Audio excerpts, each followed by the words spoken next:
오늘도 지난주에 이어서 모세의 부르심 같은 제목으로 말씀을 드리겠습니다.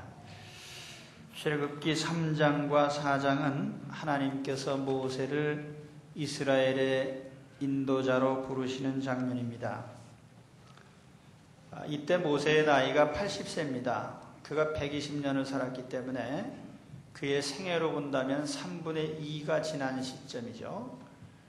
모세는 한때 40대에 가장 의욕이 넘치는 시기에 지도자가 되고 싶어 했는데 그때는 하나님께서 쓰지 않으셨습니다. 그리고 오히려 나이 80이 돼서 인생 3분의 2가 다 지나고 들에서 양치기 하고 있을 때 하나님께서 부르셨습니다. 하나님은 자기 일의 일꾼을 부르시는데 하나님이 보시는 조건이 있습니다. 하나님은 어떤 사람을 부르실까?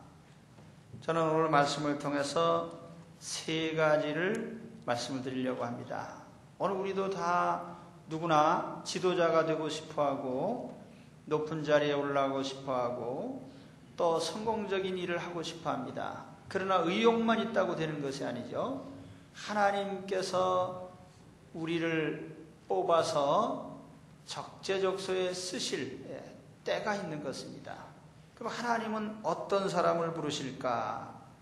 첫째로 하나님은 자기 일에 충실한 자를 부르십니다.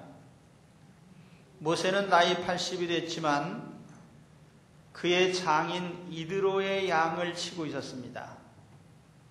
자기 양을 친다고 하지 않고 장인 소유의 양을 친 걸 보니까 아직까지도 자기 소유가 많지 않았던 것 같아요. 그런데 장인 소유의 양을 친다고 해서 허술하게 하지 않고 아주 열심히 양을 돌아본 것입니다. 성경에는 자기 직업에 충실한 사람을 하나님이 뽑아 쓰시는데 특히 목축을 하는 사람을 많이 뽑아 주셨어요. 양치기들. 비슷한 게 있어요.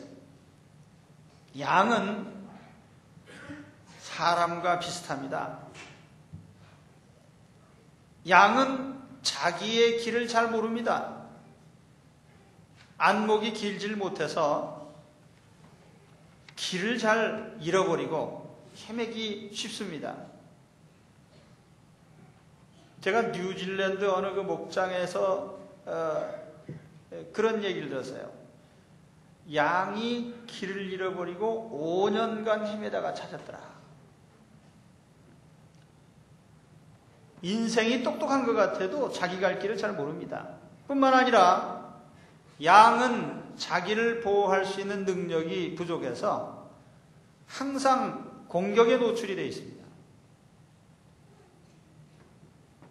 그래서 누군가 길을 안내하고 지켜줘야만 되는 게 양입니다. 우리 인생도 마찬가지죠. 그래서 양을 잘 돌아보는 사람을 하나님께서 일꾼으로 뽑아 쓰신 겁니다. 다윗은 양치기 할 때 어영부영 양을 기른 게 아니에요. 성경에 보면은 사자나 곰이 양을 물어갈 때 다윗은 그 사자한테 곰한테 달려들어서 목숨을 걸고 싸워서 양을 지켰습니다. 요즘도 가축 기르는 분들 많지만요. 닭을 기르고 소를 기르고 젖소를 기르고 이게 쉬운 일 아닙니다. 목축하는 사람이요. 아차 하는 순간에 잘못하면 떼죽음을 당해요. 그러니까 항상 신경을 곤두세우고 열심히 돌아봐야 됩니다. 그것이 목축이에요.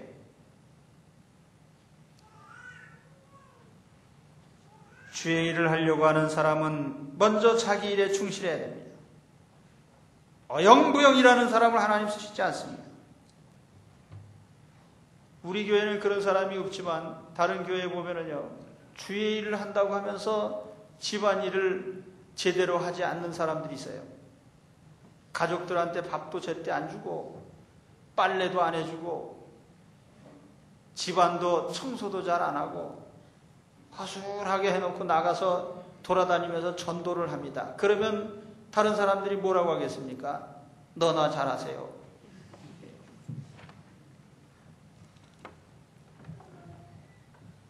우리 직장 생활하는 사람도 성실하게 열심히 잘해야 됩니다.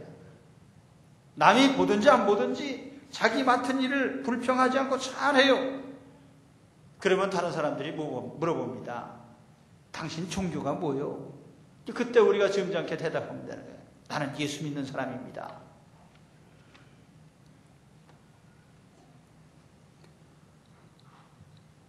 하나님은 자기 일에 충실한 자를 뽑아 쓰십니다. 베드로나 안드레나 야고보나 요한이나 어부죠. 무식한 사람들이죠. 그러나 이 사람들의 장점이 뭡니까? 어영부영 고기를 잡는 사람이 아니에요. 밤새도록 고기가 한 마리 잡히지 않을지라도 계속 그물을 던질 수 있는 열심히 있고 자기 일에 충성하는 그런 일꾼들입니다. 그러니까 이 사람들을 주님께서 사람 낚는 어부로 만드셨을 때에 하루에 나가서 5,000명도 3,000명도 전도할 수 있는 것이 바로 그런 이유인 것입니다.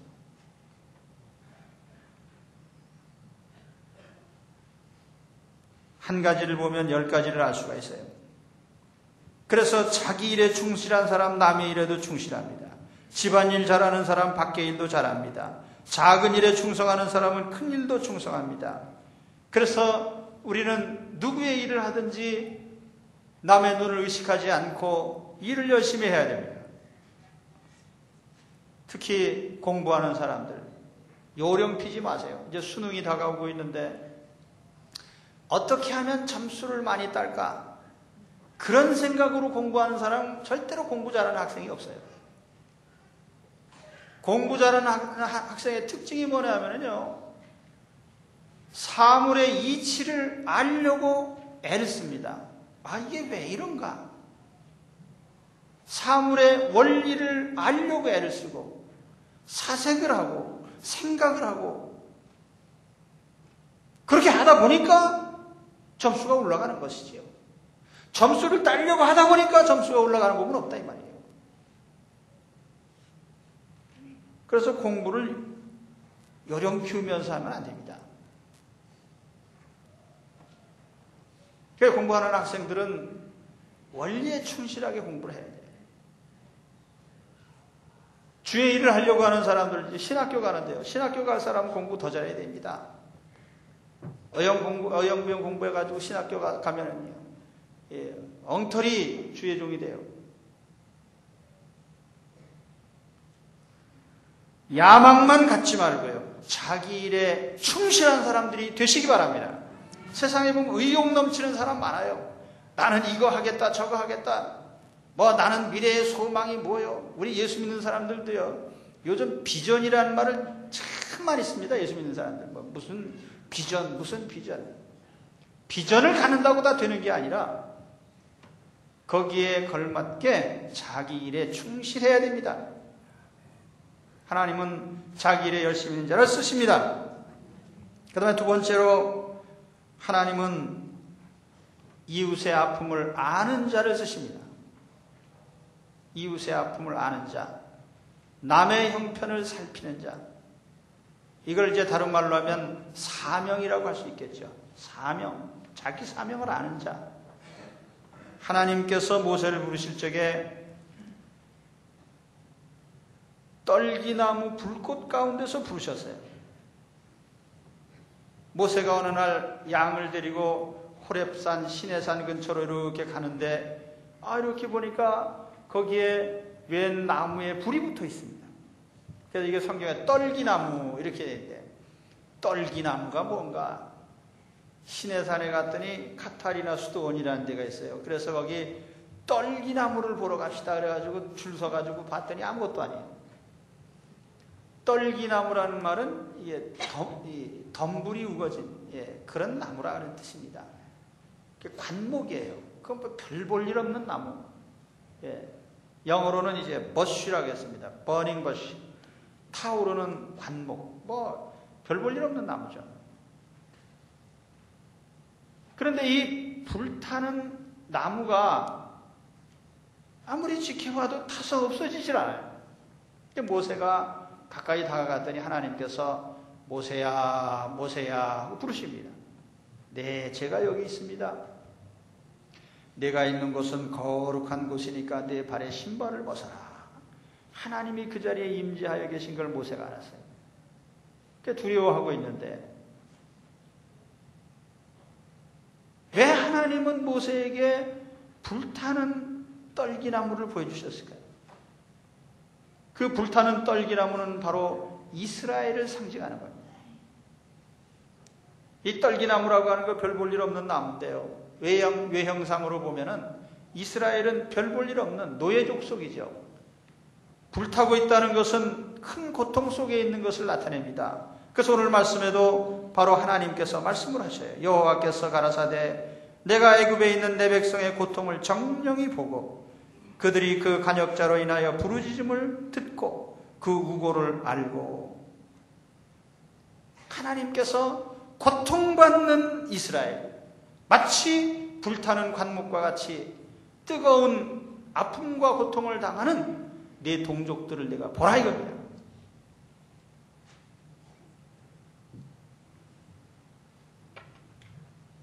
오늘날 세상에는 하나님의 품을 떠나 고통 속에 있는 인생들이 많습니다. 그들은 겉모양은 멀쩡하지만 내면을 보면 다 사탄의 지배하에 고통받고 있어요. 건강한 것 같은데 마음이 병들어 있습니다. 돈은 많은 것 같은데 실질적으로 보면은 무능합니다. 높은 자리에 있는 것 같은데 고독합니다. 육신적인 쾌락과 향락에 빠져 있지만 그 영혼은 너무너무 쓸쓸하고 괴롭고 고통스러워.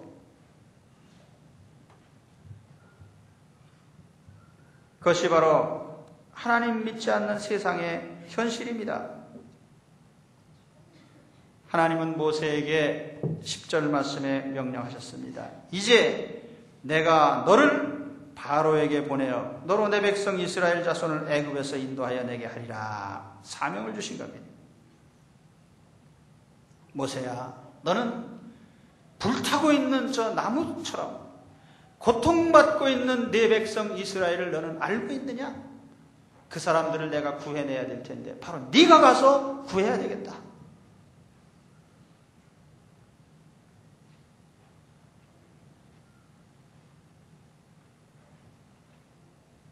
사람마다 형편이 다르기 때문에 어떤 사람은 좀 잘 사는 것 같고 어떤 사람은 못 사는 것 같기도 하고 그렇습니다. 그러나 사실 사람들의 내막을 살펴보면 누구에게나 다 아픔이 있어요. 저는 지난 몇 주 전에 태국 선교사님과 얘기를 나눌 기회가 있었습니다. 그래서 웃으면서 저 얘기 하는데 우연히 자녀들 얘기를 하다가 이 선교사님 사랑하는 아들이 2달 전에 세상을 떠나는 것을 알게 됐어요. 너무너무 똑똑하고 성실하고 착한 아들입니다. 외국 유학을 마치고 사회적으로도 큰 일을 할 사람인데 아버지, 나도 아버지처럼 선교사가 돼서 저 태국 사람들, 불쌍한 사람들을 나도 구원하는데 못 바치겠습니다. 그래서 헌신을 했는데 그만 어느 비 오는 날 차를 몰고 오다가 상대편 차가 잘못한 바람에 그만 언덕으로 굴러서 그 자리에서 세상을 떠났습니다.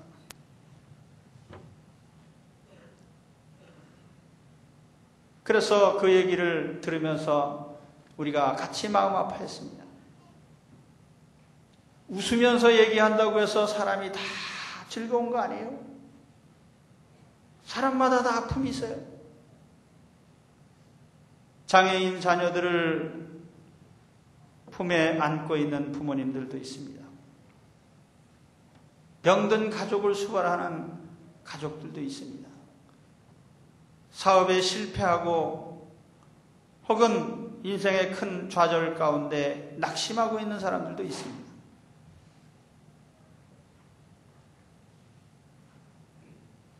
겉으로는 돈이 많은 것 같은데 마음은 가난한 사람들입니다.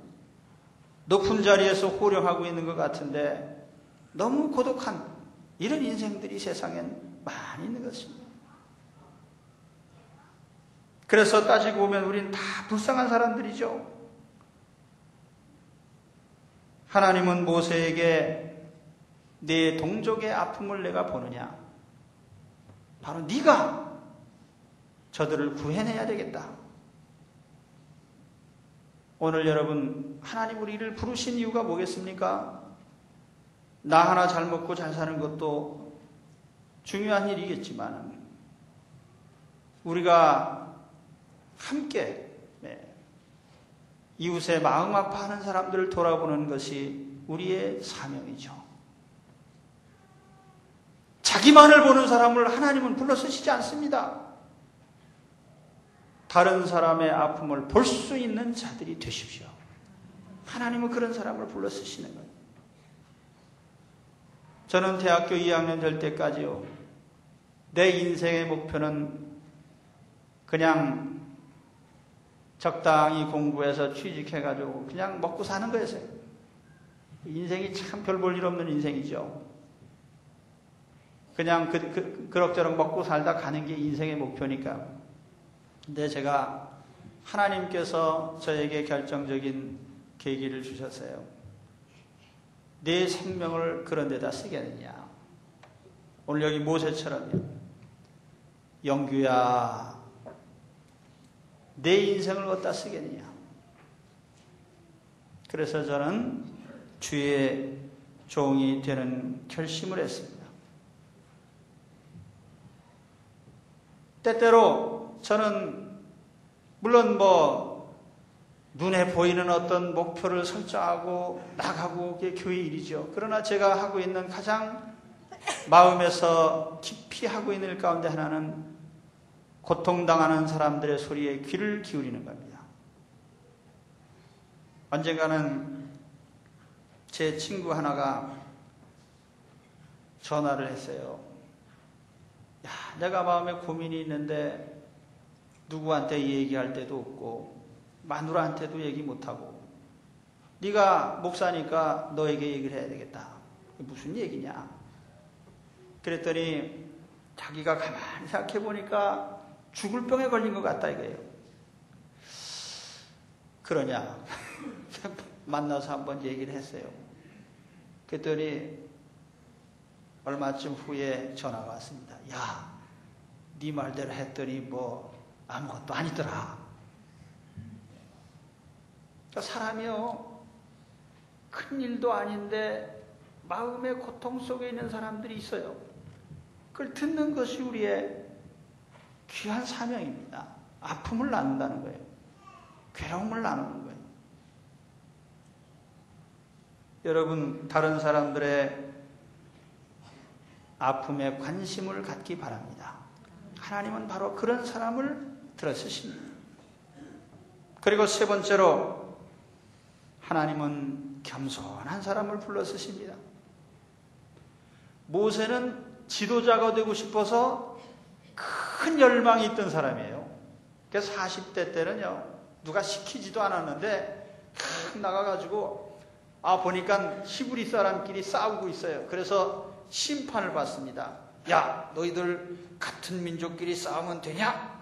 그랬더니 이 사람들이 순종하기는커녕 야, 네가 뭔데 우리한테 이래라 저래라 하느냐? 네가 무슨 재판장이냐? 그래가지고 모세가 화가 나가지고 그냥 심판을 내렸어요. 사람 때려 죽였습니다. 그걸로 끝입니다. 지도자가 되고 싶다고 다 되는 게 아니라 혈기로 되는 게 아니에요. 그런데 80세가 됐을 때 모세는 완전히 달라졌어요. 하나님께서 야, 네가 내 백성을 구해야 되겠다 그랬더니 모세가 제가 어떻게 바로한테 가서 내 백성을 구해낼 수 있겠습니까? 난 못합니다. 난 무능합니다. 그랬더니 하나님께서 야, 그러지 마라. 내가 너와 같이 하겠다. 내가 함께하면 되지 않느냐. 그랬더니 모세가 또 하나님 앞에 사양을 합니다. 그러나 저 백성들이 나를 믿지 아니하며 내 말을 듣지 아니하고 이르기를 여호와께서 내게 나타나지 아니했다. 하나님이 내게 정말 나타나느냐? 그렇게 말하면 내가 어떻게 하겠습니까? 그랬더니 하나님이 또 모세에게 야, 그러면 내가 증명을 보여주마. 내 지팡이를 한번 던져봐라. 지팡이를 던지니까 뱀이 됐어요. 다시 집어라. 그래 다시 막대기가 됐어요. 내 손을 품에 넣어라. 넣었더니 문둥병이 생기고 다시 한번 넣어라. 그랬더니 또 말짱해졌어요. 하나님이 기적을 보여주면서 내가 너에게 기적의 능력을 주겠다. 한번 해봐라. 근데도 모세가 또 사양을 합니다. 하나님, 저는 입이 뻣뻣하고 말을 잘 못합니다. 본래 모세는요, 애굽 왕실에서 웅변을 배운 사람이에요. 그리고 그는 왕실에서 호령을 하던 사람이에요. 학문을 배우고 지도자 수업을 받은 사람이에요. 말 못할 리가 없어요. 그런데 그걸 하나님 앞에 사양을 한 겁니다.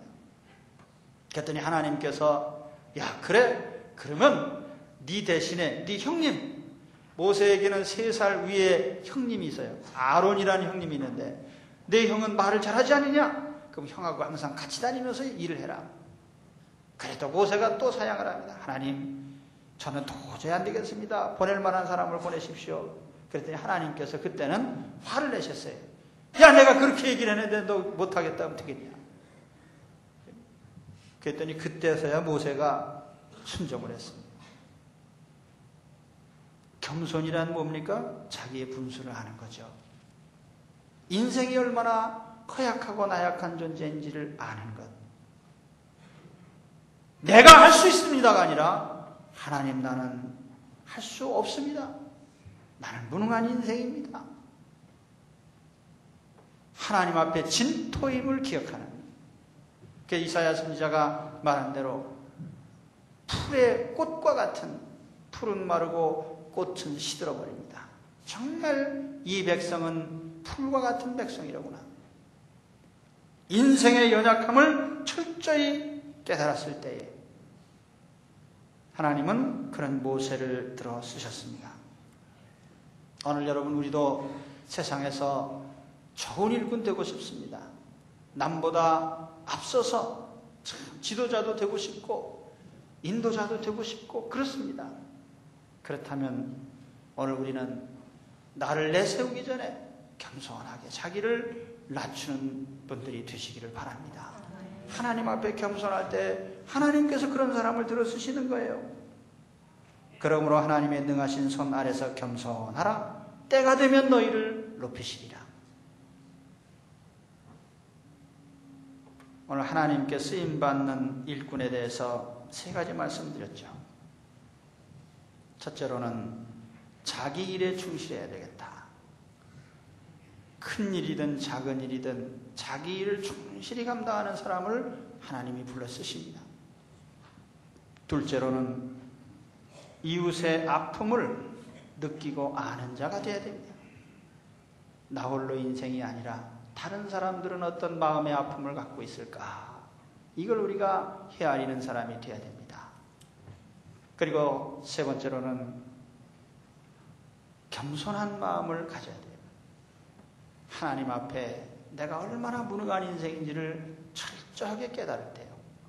하나님은 그런 사람을 귀한 인재로 쓰실 것입니다.